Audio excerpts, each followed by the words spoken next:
de Longue-Pointe-de-Mingan. Je suis intervenante sociale à l'organisme de justice alternative La Croisée. Donc, enfants disparus, tombes anonymes et cimetières des pensionnats. Au cours des travaux de la commission, de nombreux témoins autochtones nous ont parlé des enfants qui ne sont jamais revenus des pensionnats. Les familles et les communautés ont été hantées par le sort de leurs proches et l'ignorance de leur lieu de sépulture.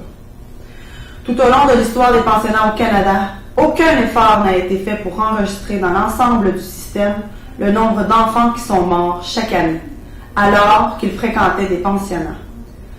Établi par la Commission de vérité et réconciliation du Canada, le registre national des élèves décédés dans les pensionnats représente le premier effort national pour enregistrer les noms des élèves qui sont morts dans les pensionnats. Le registre est loin d'être complet. Il reste, par exemple, de nombreux documents pertinents à recevoir, à recueillir et à examiner. Certains de ces documents ont été retrouvés dans les dossiers provinciaux. En juin 2012, lors de leur Assemblée générale annuelle, les coroners en chef et les médecins légistes du Canada ont approuvé une résolution unanime pour soutenir le projet Enfants disparus de la CVR, en mettant à la disposition de la Commission leur dossier sur les décès d'enfants autochtones confiés aux soins des autorités scolaires dans les pensionnats. Le bureau du coroner en chef de l'Ontario avait déjà fait œuvre de pionnier dans la sélection et l'examen de ces dossiers, relevant 120 cas possibles de décès d'élèves autochtones dans les pensionnats. Le CVR a ensuite contacté les coroners en chef de tout le pays, afin de leur demander de l'aide pour trouver des documents liés à des décès dans les pensionnats. Dès 2014, les bureaux de coroner en chef de la Saskatchewan, des territoires du Nord-Ouest, du Manitoba et de la Nouvelle-Écosse avaient également répondu à la demande de la Commission. D'autres organismes régionaux détiennent également des informations cruciales dans leurs dossiers. Le CVR a contacté les bureaux provinciaux de l'État civil à travers le pays. À l'événement national de l'Alberta, le sous-ministre adjoint des Relations autochtones et de la réconciliation de Colombie-Britannique, Peter Collingham, a offert une clé USB dans une petite boîte sculptée de bois cintré, un geste de réconciliation. Il a dit ceci: « Je pense qu'il est extrêmement important que toute l'information soit mise au jour sur ce qui est un aspect très sombre et troublant de l'histoire canadienne, les pensionnats. Je suis ici aujourd'hui pour ajouter à ce corpus des connaissances au nom du gouvernement de la Colombie-Britannique et de l'Agence de l'État civil de la Colombie-Britannique. Cette clé USB contient des informations sur les enfants autochtones de 4 à 19 ans qui sont morts en Colombie-Britannique de 1870 à 1984. Fin de la citation. Dès 2014, en plus du bureau de la Colombie-Britannique, les bureaux de l'État civil de l'Alberta, de la Nouvelle-Écosse, de l'Ontario, de la Saskatchewan, du Yukon et du Nunavut avaient répondu à la demande de la Commission. Pour achever le travail entamé par la Commission nationale sur le registre national des élèves décédés dans les pensionnats, il sera nécessaire pour le Centre national pour la vérité et réconciliation d'obtenir tous les documents relatifs aux morts d'élèves dans les pensionnats. Appel à l'action. Nous demandons à tous les coroners en chef et les bureaux de l'État civil de chaque province et territoire qui n'ont pas fourni à la Commission de vérité et réconciliation leur dossier sur le décès d'enfants autochtones dont les autorités des pensionnats avaient la garde de mettre ces documents à la disposition du Centre national pour la vérité et réconciliation. La réalisation et la tenue à jour du registre national des élèves décédés dans les pensionnats nécessiteront un soutien financier continu. Appel à l'action. 72. Nous demandons au gouvernement fédéral de mettre suffisamment de ressources à la disposition du Centre national pour la vérité et réconciliation pour lui permettre de tenir à jour le registre national de décès des élèves de pensionnats établi par la Commission de vérité et réconciliation du Canada. Il faudra également transmettre des informations aux familles de ceux qui sont morts dans les pensionnats. Comme l'indiquent les dossiers historiques, les familles n'étaient pas suffisamment informées de l'état de santé de leurs enfants.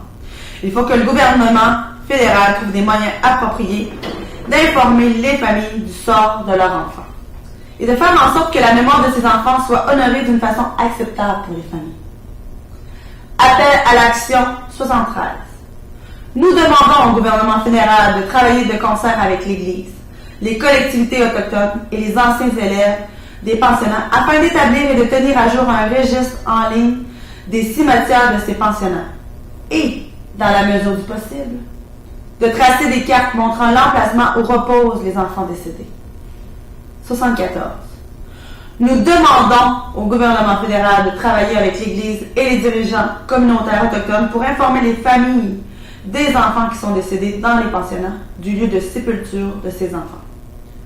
Pour répondre aux souhaits de ces familles, de tenir des cérémonies et des événements commémoratifs appropriés et pour procéder sur demande à la réinhumation des enfants dans leur collectivité d'origine.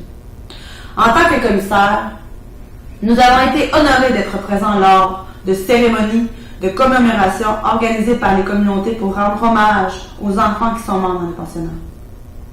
Ces cérémonies ont joué un rôle important dans le processus de réconciliation. À l'événement national de l'Alberta, les membres du conseil d'administration de la Remembering the Children Society ont offert un gage de réconciliation. Ils ont parlé du processus qu'ils ont entrepris afin d'identifier les enfants qui étaient morts alors qu'ils fréquentaient l'école industrielle à Red Deer. Richard Lightning a fait la déclaration suivante. Mon père, Albert Lightning, et son frère cadet, David, de la Première Nation, Samson, sont allés à l'école industrielle à Red Deer, qui était exploitée par l'Église méthodiste de 1893 à 1919. Albert Lightning a survécu à cette expérience de l'école, mais David est mort de la grippe espagnole en 1918. En 1986, Albert a visité le Red Deer and District Museum and Archives, où il a dit au préposé, Lyle Keewatin Richards, « Ah! Vous voilà! C'est vous qui allez trouver mon petit frère. » Lyle a appris qu'à l'instar des 3 autres élèves morts à la même époque, David avait été enterré dans le cimetière de la ville de Red Deer. Lyle a également pris connaissance de l'existence du cimetière à côté de l'école Sylvan Creek. La révérende Cécile Fosac a expliqué « Vers 2004, les membres de l'Église unie de Sunnybrook ont commencé à se demander s'ils pouvaient faire quelque chose pour améliorer leurs relations avec les Autochtones dans cette région. Lyle se souvenant de cette anecdote, leur a suggéré « Il y a un petit projet, celui des enfants qui ont été enterrés dans le cimetière de pensionnat laissé à l'abandon de cette ville et dont il faut honorer la mémoire. » L'Église a alors formé un comité et les années suivantes, nous avons fouillé le site et les archives de l'école. Nous avons personnellement rendu visite aux 7 communautés Cree et Stoney, ainsi qu'à la nation des Métis d'où étaient issus tous les élèves. En septembre 2009, plus de 30 personnes des communautés des Premières Nations et des Métis touchées se sont rendues à Red Deer, ont mangé du ragoût et de la bannique à l'église unie de Sunnybrook et ont visité le cimetière de l'école pour la première fois où ils ont été accueillis par le propriétaire. Muriel Stanley Venn de l'Église unie de Sunnybrook a poursuivi. Nous avons formé un groupe de travail pour organiser la première cérémonie commémorative qui a eu lieu à Fort Nomando le 30 juin 2010. Tandis qu'on lisait à haute voix le nom des 325 élèves, un silence de plomb a envahi la foule. Depuis, les travaux menés en collaboration avec les Premières Nations signataires des traités numéros 6 et 7, la Nation métisse de l'Alberta, les membres de l'Église unie, le musée et la galerie d'art de Red Deer, la municipalité et le comté de Red Deer, le centre d'accueil indien et les conseils scolaires se sont poursuivis et ont entraîné la création de la Remembering the Children Society en 2011. Les objectifs de notre société sont les suivantes.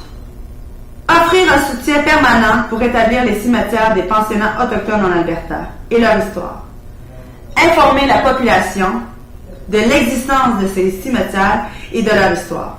Rendre hommage aux survivants et à ceux qui sont morts dans les écoles et identifier les tombes anonymes.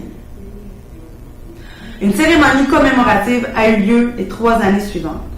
Lors de la 3e rencontre, beaucoup de descendants ont raconté les incidences de l'école industrielle de Red Deer sur leur vie et sur celle de leurs parents et grands-parents. Charles Wood a alors déclaré « La Société a travaillé avec le musée pour créer une nouvelle exposition permanente et avec l'administration du parc Waskassu pour préparer un nouveau panneau d'interprétation à Fort Normando sur l'histoire de l'école. Nous sommes reconnaissants du dévoilement d'une histoire commune douloureuse, des amitiés que nous avons formées et du processus de guérison qui a eu lieu, et qui est le fruit d'une collaboration de plus de 5 ans. Nous perpétuons le souvenir des enfants du passé et du présent. Dans la boîte en bois cintré, comme symbole de notre travail commun, nous plaçons un programme de la première cérémonie. Un DVD sur l'exposition du musée, des impéglettes représentant le ruban et la fleur de la 3e cérémonie, et un exemplaire des lignes directrices que nous avons publiées sur notre existence pour les personnes qui souhaitent entreprendre un projet similaire et réhabiliter le cimetière d'un pensionnat.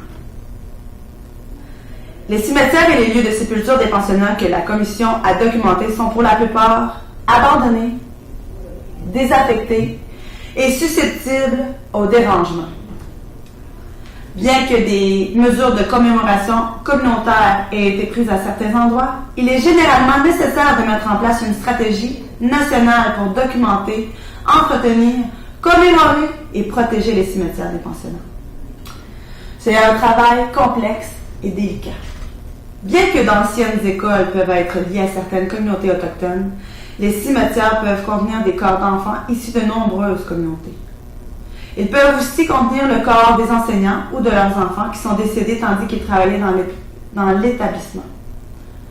Un seul ensemble de recommandations ne permettra pas de répondre à chaque circonstance. Appel à l'action. 75.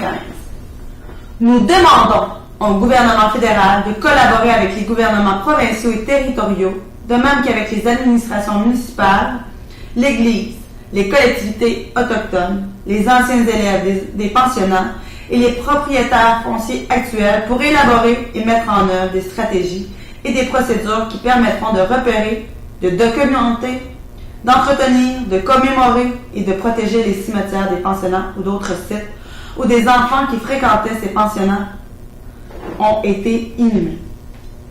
Le tout doit englober la tenue de cérémonies et d'événements commémoratifs appropriés pour honorer la mémoire des enfants décédés. À l'heure où les projets de développement des infrastructures et des ressources prennent rapidement de l'ampleur au Canada, le risque d'endommager les cimetières des pensionnats non documentés augmente. Selon la province ou le territoire, il faut d'ordinaire mener des études d'impact sur l'environnement comprenant une évaluation des sites patrimoniaux avant l'aménagement d'un terrain.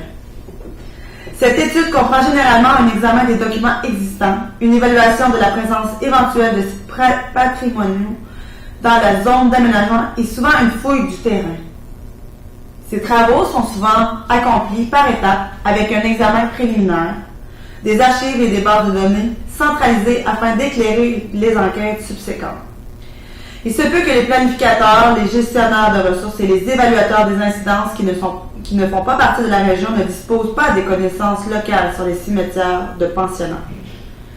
Par conséquent, il est important que les données recueillies localement soient transmises aux organismes responsables de l'aménagement du territoire, des études d'impact sur l'environnement ainsi que de la protection et de la réglementation des cimetières. Une documentation limitée, les incertitudes quant au secteur de compétences et la mauvaise coordination du regroupement des données nuisent à l'échange d'informations. Il serait possible de résoudre ces problèmes en créant un registre des cimetières de pensionnats disponible en ligne. Ce registre devrait comprendre au minimum les renseignements suivants. Identification. Durée et affiliation de chaque cimetière. Description juridique.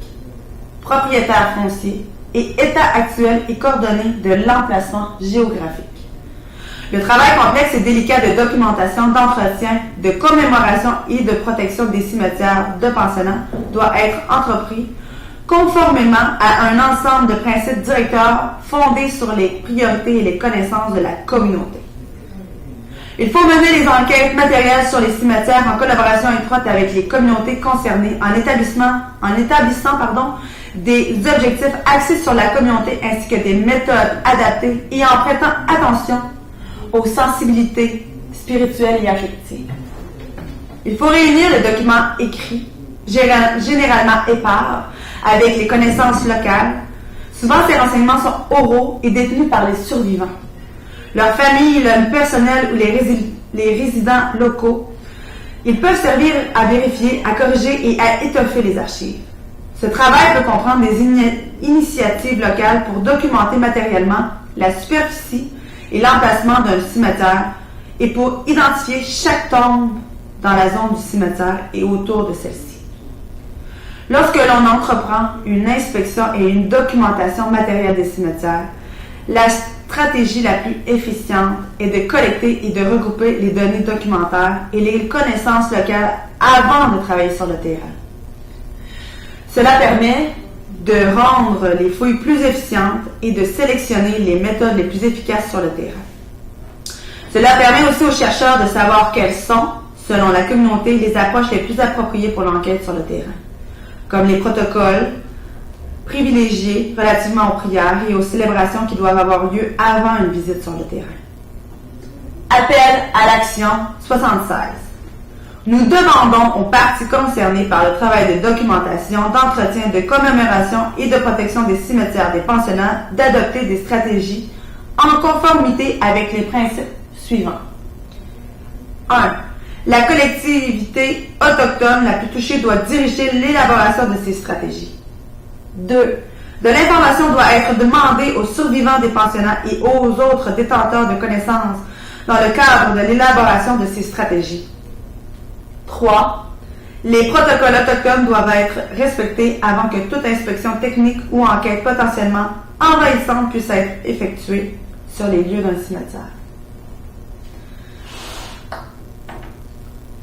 La Commission croit que le fait d'aider les familles à découvrir le sort des enfants qui sont morts dans les pensionnats, de localiser les tombes anonymes et d'entretenir, de protéger et de commémorer les cimetières de pensionnats est essentiel à la guérison et à la réconciliation. Les archives et les ministères et organismes du gouvernement ont joué un rôle crucial dans ce processus. Fait également important, les dossiers d'archives peuvent aider les survivants, les familles, leurs familles et les communautés à reconstruire leur histoire.